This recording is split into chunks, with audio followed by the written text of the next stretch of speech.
किसकी थी वो लाश जिसे दर्द के सन्नाटे में जला दिया गया? कौन थी वो लड़की जिसे दिन दहाड़े कुचल कर मार दिया गया? ऐसे कई उलझे हुए सवालों और रोंगटे खड़े करने वाले जवाबों से भरा हुआ है ये एपिसोड। नमस्कार, मैं दिव्यांका त्रिपाठी दहिया स्वागत करती हूँ आपका क्राइम पेट्रोल सतर्क विमेन अगेंस्ट क्राइम की आज के एपिसोड में। जब किसी औरत के साथ कोई क्राइम होता है तो सिर्फ वो मुजरिम नहीं, कहीं ना कहीं उसके लिए हमारा पूरा समाज भी जिम्मेदार होता है। वैसे लड़कियां पढ़ रही हैं, आज वो तरक्की कर रही हैं, अपने पैरों पे खड़ी हो रही हैं, लेकिन कहीं ना कहीं हमारा समाज उन्हें बार बार महसूस कराता है कि वो अबला हैं। उनके मन में बचपन से ही एक छाप पड़ी होती है कि वो एक लड़की है, वो कमजोर है, वक्त आने पर किसी हैवान का वो सामना नहीं कर सकती, और अगर कभी कुछ गलत हो जाए तो वो चुप रहे, गरिमा बनाए रखे। फिर ये तो संसार का नियम है कि एक दुर्बल किसी ना किसी पापी के पाप का निशाना बन ही जाता है।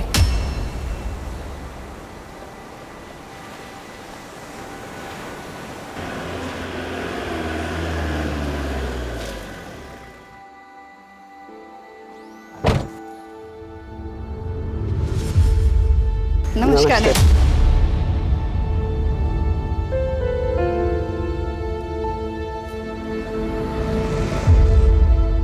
आपने इस एनजीओ में आके यहाँ की औरतों का मनोबल बढ़ाया है, उसके लिए धन्यवाद। धन्यवाद तो हमें आपको कहना चाहिए गरिमा जी, क्योंकि ऐसे बहुत कम लोग रहते हैं जो ऐसे निस्वार्थ समाज की सेवा करते हैं। अब तो बस यही लोग हमारा परिवार है। गरिमा ताई सचमुच में देवी हैं, हमेशा हमारी मदद करती हैं। अगर गरिमा ताई नहीं होती ना तो मेरा बेवड़ा पति मुझे और मेरे बच्चे को जान से मार डालता। हर औरत के अंदर ना दुर्गा का रूप होता है। जिस दिन अपनी उस शक्ति को पहचान लोगी ना, किसी में हिम्मत नहीं होगी तुम्हारे साथ कुछ भी करने की। अब यहीं पे खड़े रह के बातें करेंगे, आइए नेता जी।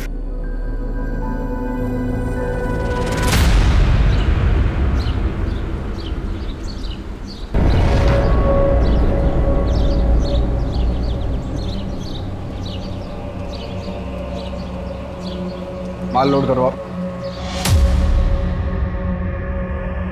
क्या करती है? ऐसे नहीं।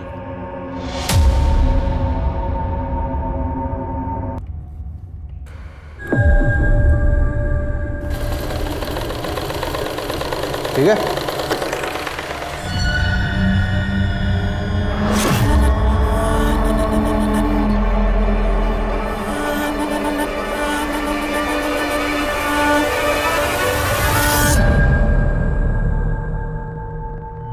और प्रताप, उस गारमेंट फैक्ट्री के बारे में कोई अपडेट? सर, काफ़ी टाइम से नज़र बना के रखा हूँ उस गारमेंट फैक्ट्री पर, लेकिन वहाँ कुछ टेढ़ा काम होता हुआ नज़र नहीं आ रहा सर। और काम इतना सीधा होता तो तुम्हारी ज़रूरत ही नहीं पड़ती। नज़र बनाए रखो और ख़बर देते रहो। ठीक है सर।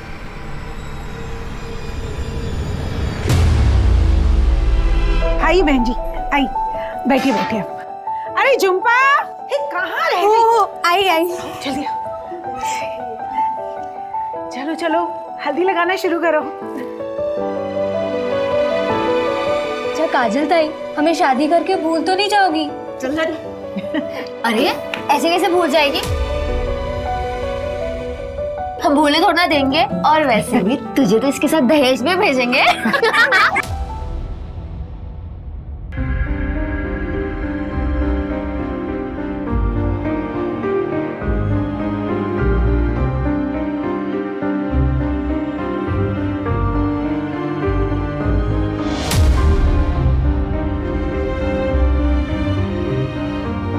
कम से कम 10,000 रुपए। इतना ज़्यादा? हमारी दोस्त को हमसे छीन रहे हो, ये तो बहुत सस्ता हुआ। अरे ठीक है, अच्छा ठीक।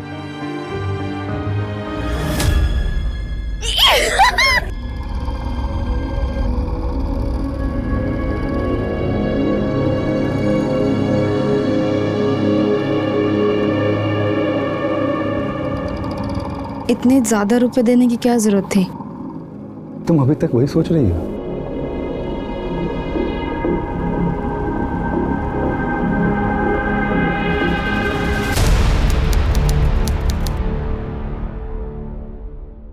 तो तुम ही बताओ ना, कैसे करूं मैं ये सब मैनेज? अरे यार, तुम्हारा ये क्या रोज का नाटक है? क्या चाहिए तुम्हें? खुशी चाहिए, सुकून चाहिए। ये जो पैसे उधर उधर बर्बाद करते हो ना, घर में लाके दो ना। मेरी भी जरूरत है, मुझे भी घर चलाना होता है, मेरे अपने भी शौक है। अरे तो वही तो पूछ रहा हूँ, क्या चाहिए तुझे? गर्मी में ना जान जलती है मेरी। एसी चाहिए घर में, साफ पानी पी सकूं उसके लिए फिल्टर चाहिए। कुछ ज्यादा तो नहीं मांग रही हूँ ना मैं तुमसे। देख, मैं जितना कर सकता उतना कर रहा हूं तेरे लिए। तुझे बहुत दिक्कत है ना, जा अपने आई के घर। काजल बेटा, 2 बर्तन साथ में होंगे तो खनक तो उठेगी ना। अरे निखिल ने तुझसे गुस्से में कह दिया कि आई के पास चली जा, इसका मतलब ये तो नहीं ना बेटा कि तू अपना घर पति सब छोड़ के आ जाएगी। मम्मी निखिल मेरा बिल्कुल भी ख्याल नहीं रखते मम्मी। पत्नी हूँ ना उनकी जिंदगी में क्या हो रहा है जानने का हक है ना मुझे।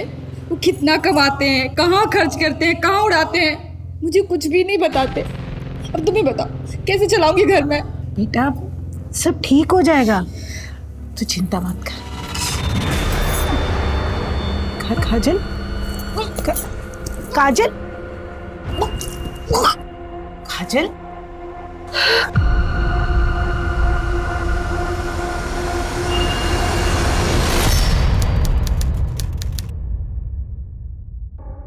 देखो जो भी हुआ है सब भूल जाओ। मैं वादा करता हूं कि अब से पैसा कहीं नहीं बर्बाद करूंगा। अब जो भी कमाऊंगा तुम्हारे हाथ में लाकर रखूंगा।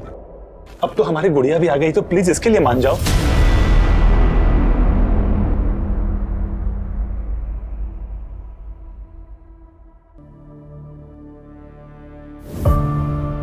अरे कैसी है तू? बस आप ही का नाम लेती है गरिमा ताई। इतनी बड़ी हो गई है ये। गरिमा ताई, वो पैसों का कुछ बंदोबस्त हुआ क्या? मधु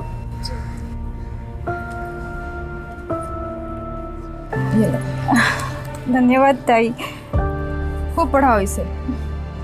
जब एक आदमी पढ़ता है ना तो सिर्फ अपनी जिंदगी सुधारता है, लेकिन जब एक औरत पढ़ती है तो पूरे समाज को सुधारती है। किसी भी बात की टेंशन मत लेना तुम। चलो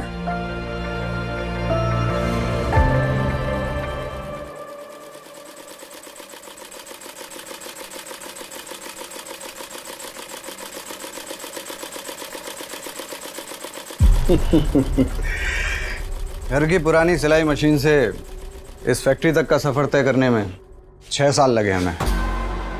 इस जगह ने बहुत सारे लोगों को रोजगार दिया है। उपलब्धि है अपने आप में। आइए आगे देखते हैं, आइए। डैमेज फैब्रिक की जो कलरिंग होती है उसका काम हम यहाँ करते हैं। काफ़ी बड़ा एरिया है। आइए आपको आगे दिखाते हैं। और ये हमारा गोडाउन।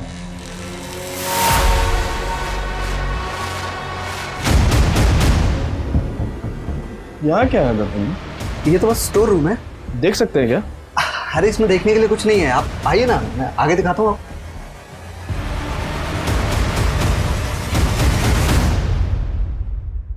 सर उस गारमेंट की फैक्ट्री से मीरा रोड के 1 नंबर पर अक्सर बात होती है। किसी टूर एंड ट्रेवल्स के ऑफिस का नंबर है सर। मीरा रोड जाके पता कर, अगर एक भी क्लू मिल गया ना तो इस गारमेंट फैक्ट्री के खैर नहीं। जी सर।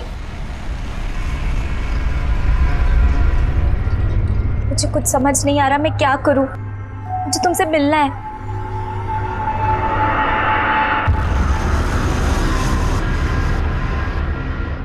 बाबा को तुम्हारे बारे में पता चल गया इकबाल, वो हमें कभी एक नहीं होने देंगे। तुम परेशान मत हो अंजलि, मैं तुम्हारे बाबा से बात करूंगा। क्या बात कर कहा? क्या बात करेगा? मेरी बात तो सुनिए अंकल, एक मिनट सुनिए तो आप। तेरे को शर्म नहीं आती? हाँ, अपने लोगों में जाकर के लड़कियां क्यों नहीं फंसाता?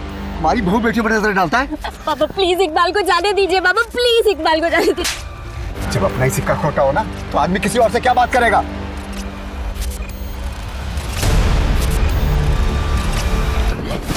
तो कान खोल करके सुन ले अंजलि, जो तू चाहती है ना वो तो मैं कभी नहीं होने दूंगा। पापा मैं इकबाल से बहुत प्यार करती हूँ, मैं उसके बिना नहीं रह पाऊंगी। अच्छा तो फिर ना तो अपने बाबा के बिना रहना सीख ले। छोड़ अंजू, छोड़िए, रुक जाइए। बोल रहा हूँ छोड़।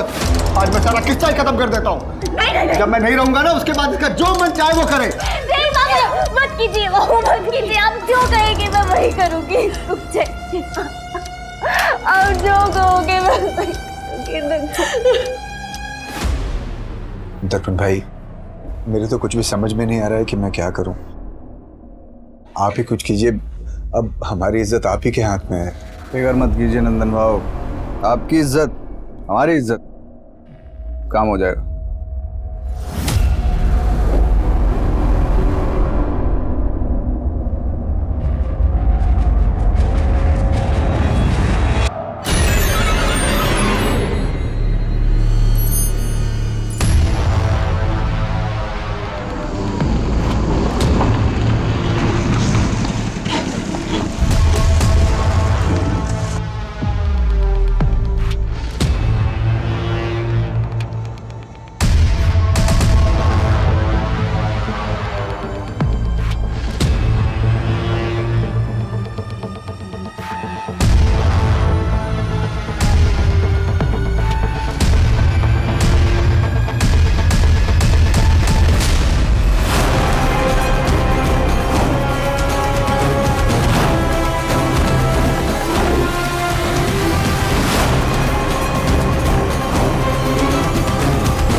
आखिर वो कौन सा नाग था जिसने अंजलि की दुनिया को डस लिया था?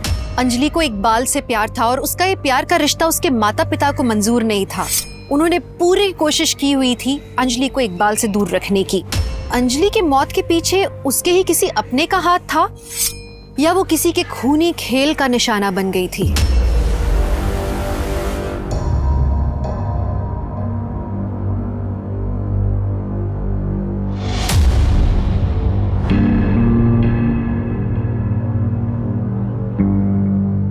कुछ भी करो, मैं और ज्यादा बर्दाश्त नहीं कर सकती। मैं तुमसे और ज्यादा अब दूर नहीं रह सकती।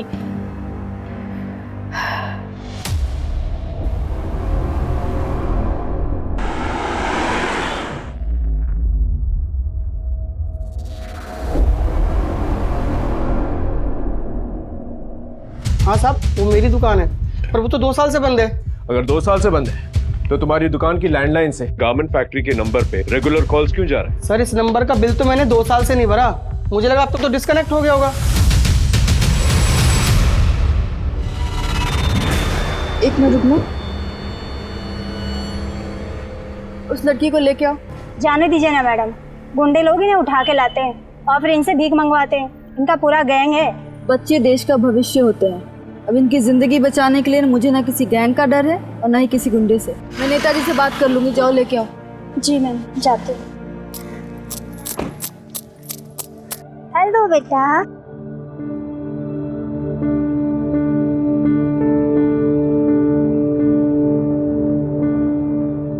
क्या नाम है तुम्हारा? श्रद्धा।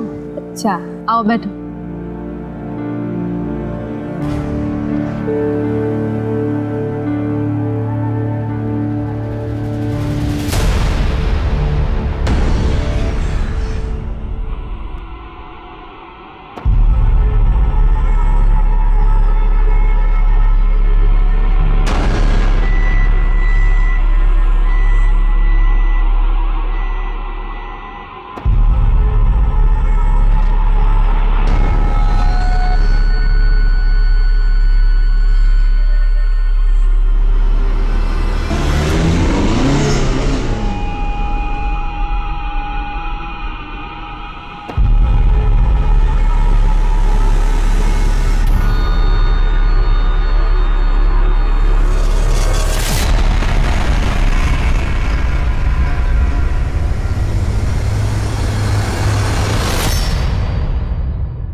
देखो मैंने क्या बनाया।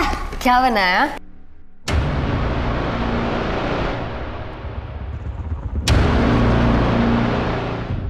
मेरी कुछ समझ में नहीं आ रहा खुशी, मैं क्या करूं।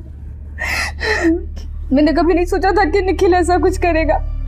तू परेशान क्यों होती है? सब ठीक हो जाएगा और तू जब तक चाहती है यहाँ रह सकती है। कब तक मैं तेरे ऊपर बोझ बनी रहूंगी? मुझे अपना भी तो कुछ करना होगा ना खुशी। देख, तू जाना चाहती है तो जा, मैं तुझे रोकूंगी नहीं, पर कम से कम हीना को तो मेरे पास छोड़ दे। मेरी भी तो बेटी है ना।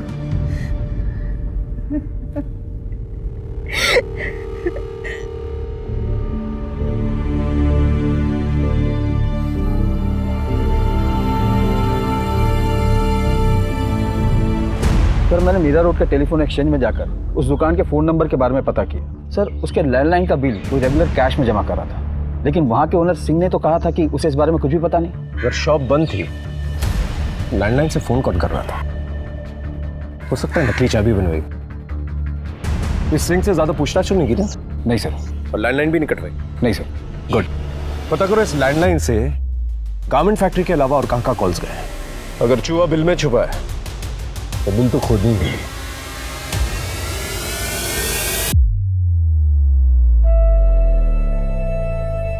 अरे किधर गई?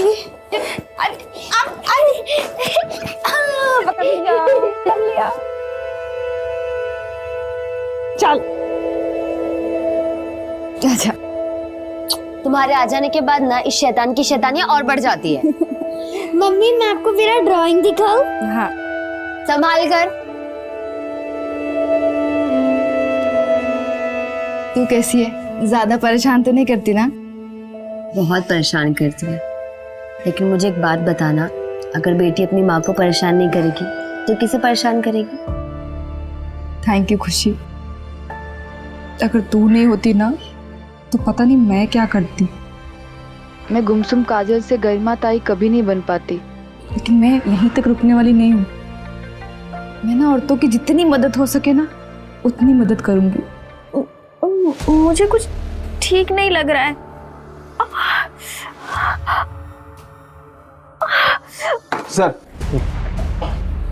Sir Singh tour and travel की लैंडलाइन से इन कुछ नंबरों पर बहुत बार कॉल आते थे, और सर पिछले हफ्ते में इस नंबर से बहुत बार बातें हुई थी। किसका नंबर है? सर कोई कौशल किशोर है, छोटी मोटी ट्रांसपोर्ट कंपनी चलाता है। इस कौशल किशोर के बारे में पता कर। जी सर। नानी मैं पास हो गई। पास नहीं हुई है, पूरी क्लास में टॉप किया है हमारी हिना ने। अरे वाह, अपनी माँ पर गई है। इसकी माँ भी पढ़ाई में बहुत अच्छी थी। अच्छा फोन रखती हूँ।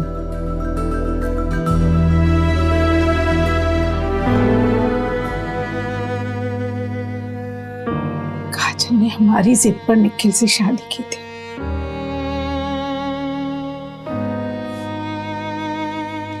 लेकिन वो निखिल तो राक्षस निकला। उसने तो झुम्पा के साथ ही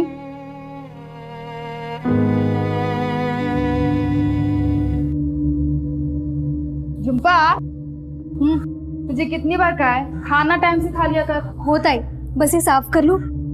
अच्छा चल ठीक है। और ये हिना ना रात भर सोती है ना सोने देती है, अब जाके सोई है तो मैं सोचती हूँ थोड़ी सी झपकी मैं भी मार लूँ। निखिल आने वाले होंगे, तुमको खाना खिला देना। होता है। चल और तू भी खा ले जल्दी। होता है।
लेकिन तुम्हें जरा सी भी शर्म नहीं आई ना? अरे बच्ची है ये, तुमने इसके साथ। अरे झूठ बोल रही है, मैंने उसको छुआ तक भी नहीं है। जितना मैं तुमको जानती हूँ ना उससे कहीं ज्यादा इसको जानती हूँ। ये मुझसे झूठ नहीं बोल सकते निखिल। तुम उसको जानो, लेकिन मैं इस चक्कर में नहीं पड़ सकता। मैंने इसके साथ कुछ नहीं किया है, बस।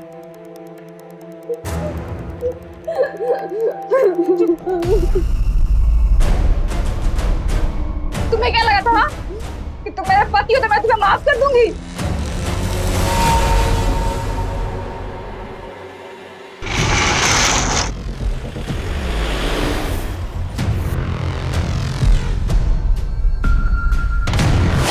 सर, ये वो यही ट्रक है। गाड़ी चेक करो। ये सर। क्या है गाड़ी में? कुछ नहीं सर। चल दिखा दिखा दिखा। उधर बॉक्स में देखो।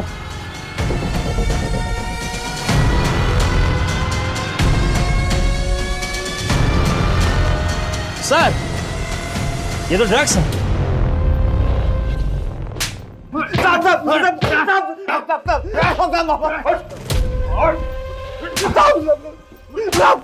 ड्रग्स की स्मगलिंग कर रहा था ना? कर रहा था कि नहीं? नहीं साहब, हमें कुछ नहीं पता, हम तो सिर्फ ड्राइवर है। कौशल ने बोला था हिमाचल सामान डिलीवर करने के लिए, हमें थोड़ी पता होगा इसमें क्या छिपा है साहब। कहाँ है कौशल? साहब यही मीरा रोड में रहता है साहब।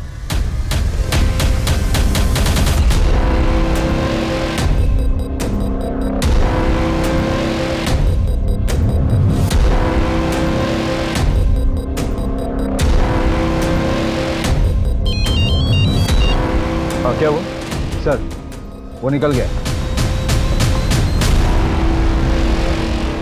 पुलिस के लिए उस गारमेंट फैक्ट्री से जुड़ा कोई भी राज ढूंढ पाना अब नामुमकिन सा हो गया था। लेकिन कहते हैं ना कि पाप का घड़ा कभी ना कभी भर ही जाता है।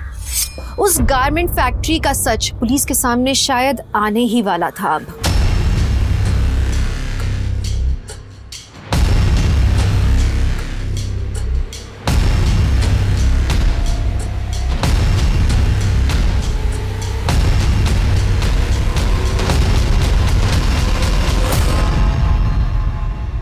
सर मुझे कंप्लेन लिखवानी है।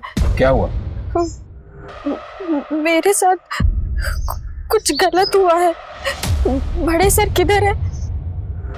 क्या हुआ?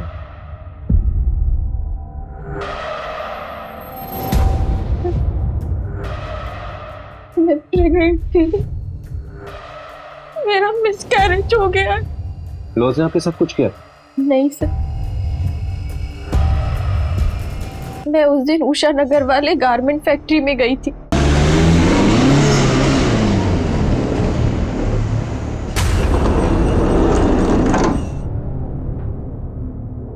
मुझे लगता है कि वहां मेरा किसी ने रेप किया। लगता है मतलब? क्या आपको पता नहीं आपके साथ रेप हुआ या नहीं? सर मैं बेहोश थी। किसने किया आपको बेहोश?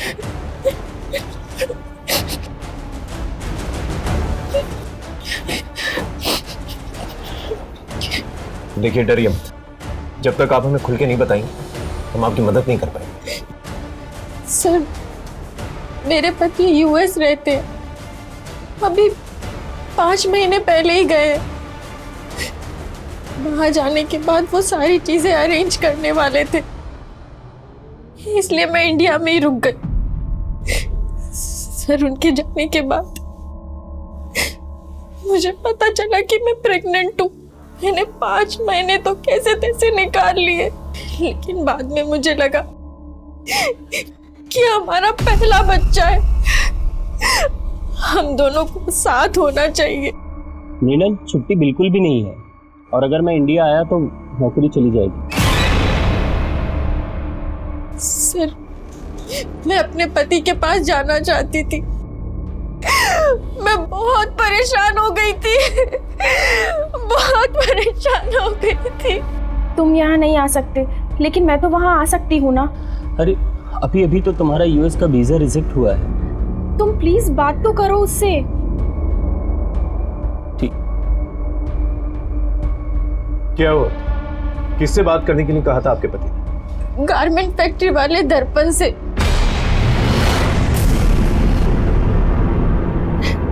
दर्पण से क्यों? वो इलीगल तरीके से लोगों को यूएस भेजता है। कबूतरबाजी से? हाँ, इसलिए मैं उससे मिलने गारमेंट फैक्ट्री गई थी।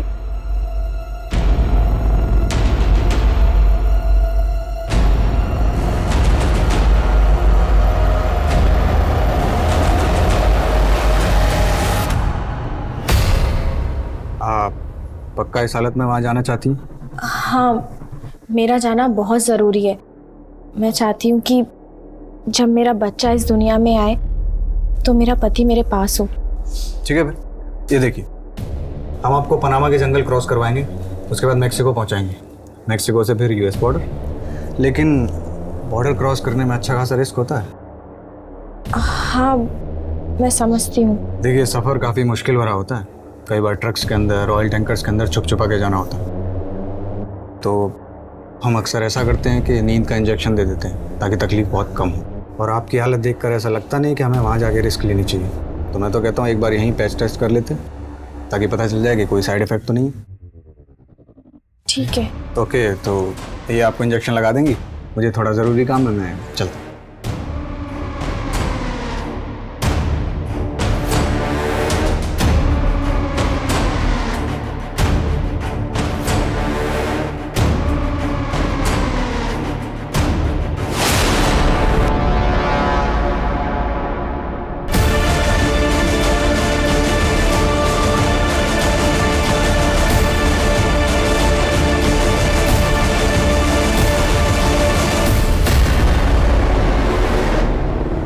सर वहाँ मेरा रेप हुआ और दूसरे दिन मेरा मिसकैरेज हो गया। मुझे कुछ ठीक नहीं लग रहा है। मृणाल, क्या क्या हुआ?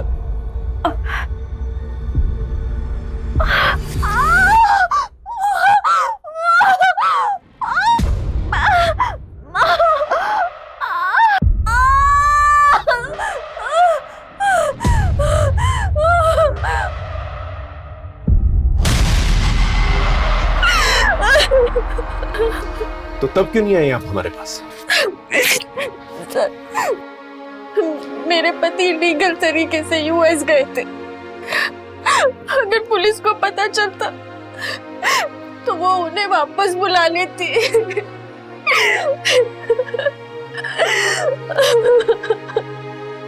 कहते हैं गलत काम का गलत नतीजा होता है, लेकिन मृणाल के पति की गलती की सजा इतनी बड़ी होगी उसने सोचा नहीं था।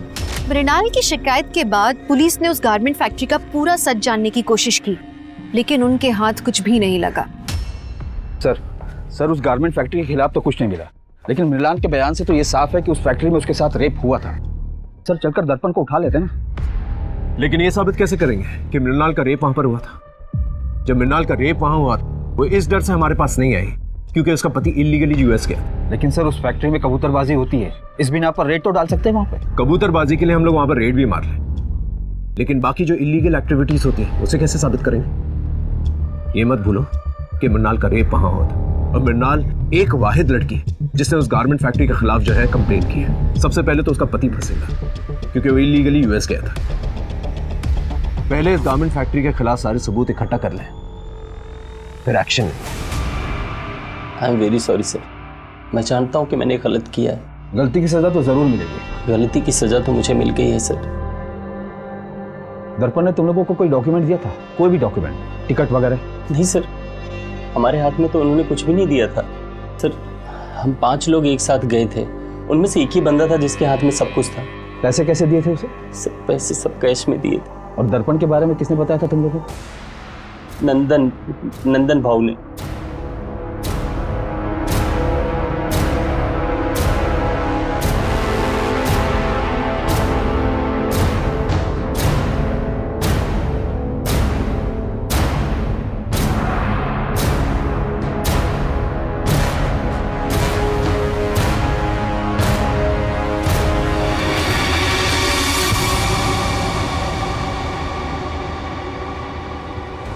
सर, अंजलि को इकबाल से प्यार हो गया था और इसीलिए हम लोग उसको उसके भाई के पास यूएस भेजना चाहते थे, पर अंजलि का वीजा नहीं हो पा रहा था और जिसके लिए मैंने दर्पण भाई से मदद भी ली थी। अंजलि गई थी मिलने के लिए उनसे, पर वापस आके अंजलि ने सुसाइड कर लिया था सर। आप लोगों को अजीब नहीं लगा कि गारमेंट फैक्ट्री से आने के बाद उसने सुसाइड कर लिया? हो सकता है वहां पर उसके साथ कुछ गलत हुआ हो। हमने तो यही सोचा था कि शायद अंजलि खुद यूएस नहीं जाना चाहती है और हम दोनों उसे जबरदस्ती भेज रहे थे, इसीलिए उसने शायद आत्महत्या कर ली हो। और आज तक हम लोग एक दूसरे को माफ नहीं कर पाए। ये दर्पण ने आप लोगों को कोई डॉक्यूमेंट्स वगैरह दिए थे? डॉक्यूमेंट्स? नहीं। इस अंजलि के केस को अच्छी तरह से खंगालो, उसके मोबाइल रिकॉर्ड, लोकेशन रिकॉर्ड, सब कुछ। जी सर।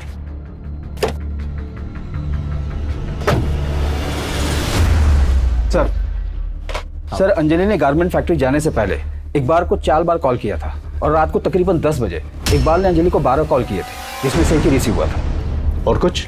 सर इकबाल के मोबाइल लोकेशन के अकॉर्डिंग वो उस रात गारमेंट फैक्ट्री के पास ही था। उसके बाद अंजलि के घर के पास गया था। तकरीबन रात 1 बजे तक वो वहीं था। हर औरत के अंदर ना दुर्गा का रूप होता है। वहाँ मेरा किसी ने रेप किया। वहाँ कुछ टेढ़ा काम होता हुआ नजर नहीं आ रहा। फिक्र मत कीजिए नंदन भाव, आपकी इज्जत हमारी इज्जत है। रात को तकरीबन 10 बजे इकबाल ने अंजलि को 12 कॉल किए थे, जिसमें से एक ही रिसीव हुआ था। इकबाल, क्या हुआ था उस रात को? अंजलि का पीछा कर रहे थे ना तो 12 मिस कॉल दिए थे तुमने। सच सच बोलना। सर मैं अंजलि से बहुत प्यार करता था सर। उस दिन अंजलि का कॉल आया था मेरे पास। मैं तुम्हारे बिना नहीं रह सकती, मैं यूएस नहीं जाना चाहती, प्लीज कुछ करो। अंजलि तेरे घर वाले हम एक साथ नहीं रहने देंगे, चल भाग चलते हैं। ठीक है। अंजलि अपना सब कुछ छोड़कर मेरे साथ चलने के लिए तैयार थी। सर हमने प्लान किया था कि वो फैक्ट्री से सर सीधा मेरे पास आएगी। सर मैंने टिकट्स बुक कर लिए थे दिल्ली की तरफ, सब रेडी था। सर मैं गारमेंट फैक्ट्री के बाहर उसका वेट करता रहा सर, वो आई नहीं सर। उसके बाद मैंने इतने सारे उसे कॉल्स भी किए थे सर। लेकिन उसने तुम्हारा एक ही कॉल रिसीव किया। क्या कहा था उसने? हेलो। अरे अंजलि कहाँ हो तुम? लेट हो रहे, ट्रेन का टाइम हो रहा है। इकबाल मैं तुम्हारे लायक नहीं रही। मैं तुम्हारे लायक नहीं रही। अंजलि हुआ क्या? अंजलि ने इकबाल से कहा था कि अब वो उसके लायक नहीं। इसका मतलब गारमेंट फैक्ट्री में उसके साथ कुछ ना कुछ गलत जरूर हुआ था। नहीं, दर्पण भाई ऐसा कुछ गलत कैसे कर सकते हैं? कर भी सकते हैं। इनफैक्ट एक लड़की आई है हमारे पास रेप कंप्लेंट लेके, और 5 केसेस हैं हमारे पास जिनका लिंक कहीं ना कहीं उस गारमेंट फैक्ट्री से है। आप लोग सिर्फ कंप्लेन कीजिए, अगर उसने किया है नहीं किया है हम उससे गुलवा लेंगे।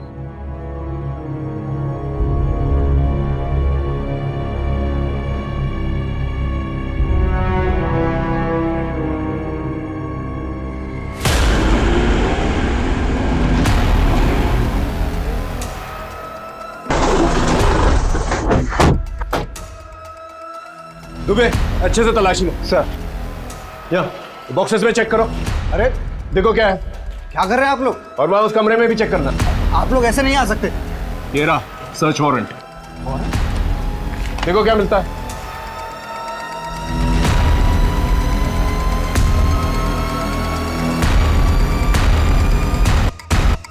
सर सर यहाँ कबूतरबाजी से रिलेटेड कुछ भी नहीं मिला।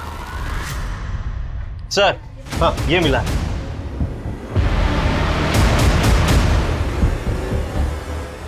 सर मुझे नहीं पता ये सब यहाँ कैसे आया। क्या है ये? वो मैं लाया था साहब इनके लिए।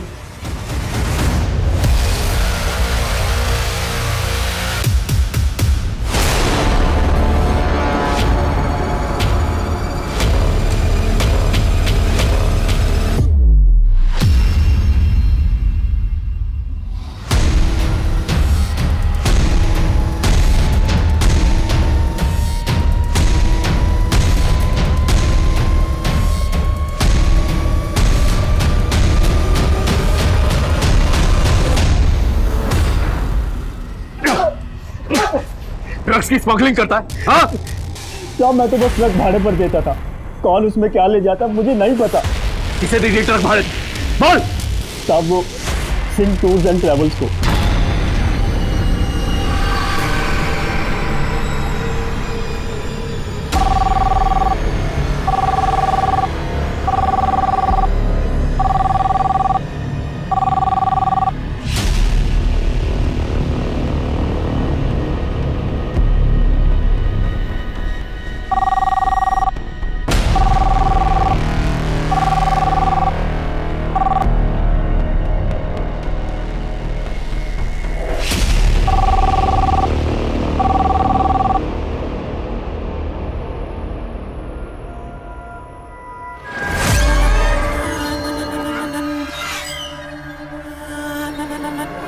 हेलो।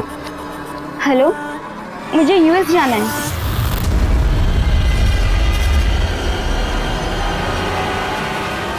मैं यूएस में जॉब के लिए जाना चाहती हूँ, लेकिन मेरा वीज़ा नहीं हो पा रहा है क्योंकि मेरे सर्टिफिकेट में थोड़ा प्रॉब्लम है। हो जाएगा, हम आपको मैक्सिको के रास्ते यूएस भेज सकते हैं, लेकिन रास्ता थोड़ा खतरनाक है इसलिए कई बार बेहोश करना पड़ता है। तो एक बार टेस्ट कर लें ताकि कहीं कोई साइड इफेक्ट तो नहीं। ठीक है।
तो तुम हो जो लड़का बन के लड़कियों का रेप करती है और तुम्हारा पति दर्पण तुम्हारा साथ देता है।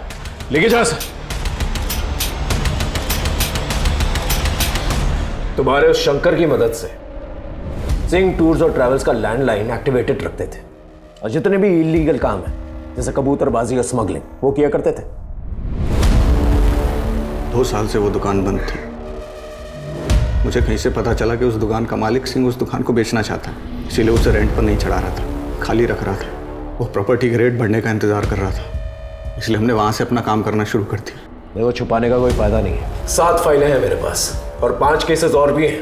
अभी से कुछ दिन पहले नम्रता नाम की एक लड़की जो तुम लोगों के गारमेंट फैक्ट्री में काम किया करती थी,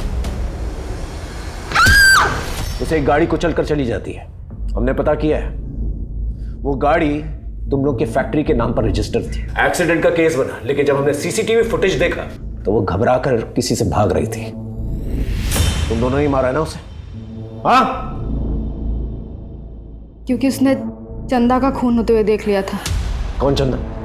एक अनाथ लड़की थी, भिखारन। मैंने उसे अपने एनजीओ में रखा था। बहुत खूबसूरत थी वो। मेरा दिल आ गया था उस पर, लेकिन उसको पता चल गया था कि मैंने उसका रेप किया है और वो मुझे धमकी दे रही थी कि वो मेरा ये राज सबको बता देगी, तो मैंने उसे मार दिया।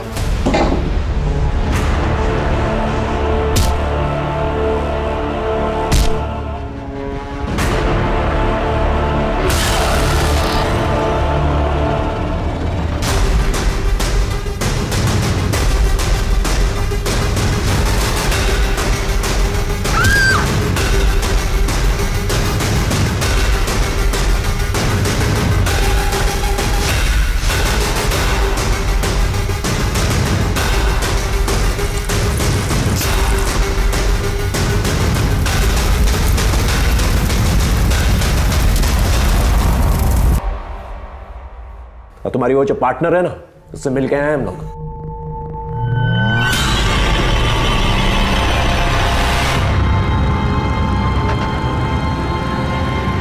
हाँ, मुझे लड़कियां पसंद है। मैं और खुशी शुरू से ही पार्टनर है।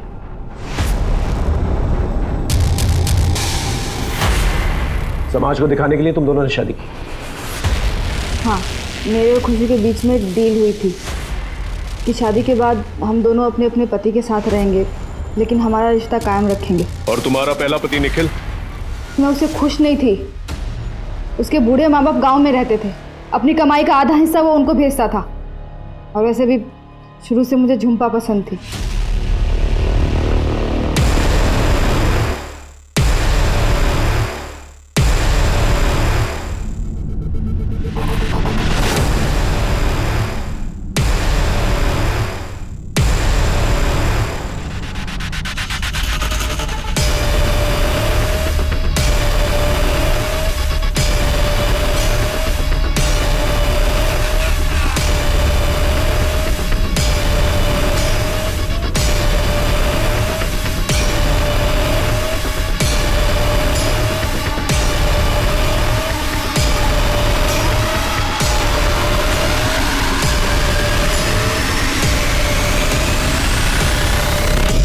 मैंने उसका रेप किया और सारा इल्ज़ाम निखिल पे डाल दिया। निखिल वो सदमा बर्दाश्त नहीं कर पाया और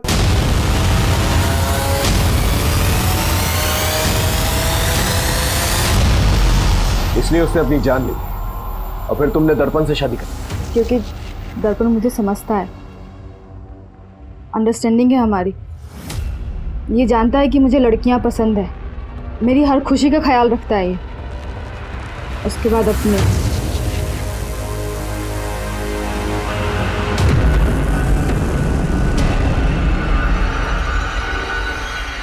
अंजलि का रेप भी तुम नहीं किया? बोलो। उसको इलीगल तरीके से यूएस जाना था, लेकिन फिर वो यूएस नहीं जाके अपने घर वापस चली गई। और घर जाने के बाद जब वो रेप का सदमा बर्दाश्त नहीं कर पाए, उसने अपनी जान ली, सुसाइड कर। शर्म आनी चाहिए तुम्हें। लोग तुम्हें देवी मानते हैं, तुमने एक राक्षस जैसा काम किया। क्या करूं सर, लड़कियों का शौक है मुझे। अब अपने शौक जो है ना, जेल में पूरे करो।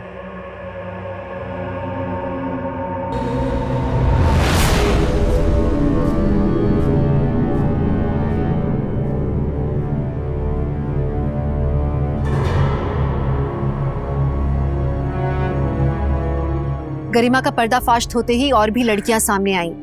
गरिमा और दर्पण को 12 लड़कियों के रेप और नम्रता और चंदा के मर्डर के लिए गिरफ्तार किया गया। सोचिए ना, अगर पहले की किसी लड़की ने कंप्लेंट कर दी होती तो आज न जाने कितनी लड़कियों की जिंदगी बर्बाद होने से बच जाती।